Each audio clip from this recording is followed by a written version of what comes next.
Welcome back to ADJ Libraries, where every week we open a new chapter into another time, another place, and another life.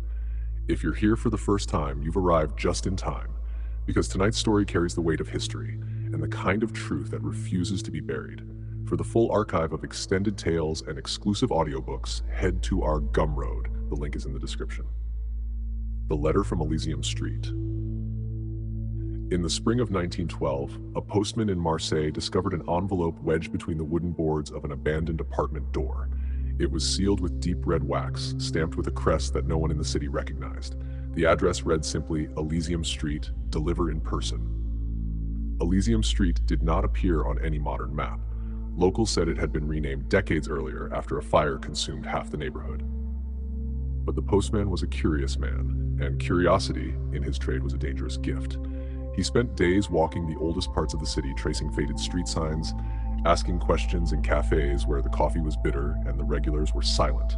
Finally, an elderly woman with eyes like fog told him where to go. Not with words, but by sliding a folded scrap of paper across the table. On it, just one line: ask no questions when you arrive.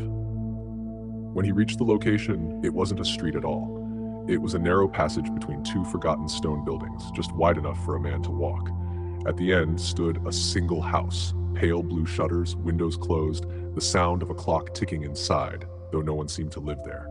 The door opened before he could knock. A woman in a long black dress stood there, her expression unreadable. She took the envelope without a word, then closed the door. He might have left then. But something made him stay. And from inside, through the shutters, he swore he heard voices. Not one, not two, but dozens whispering at once in languages he didn't know, speaking words that felt heavy with years. When he returned the next day, the house was gone, not locked, not boarded up, gone. And on the ground where it once stood, the same envelope, sealed again, this time with his own name on it.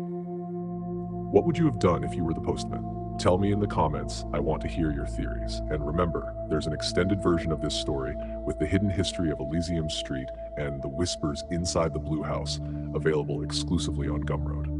Until next time, this is ADJ Libraries, where the past is never really gone.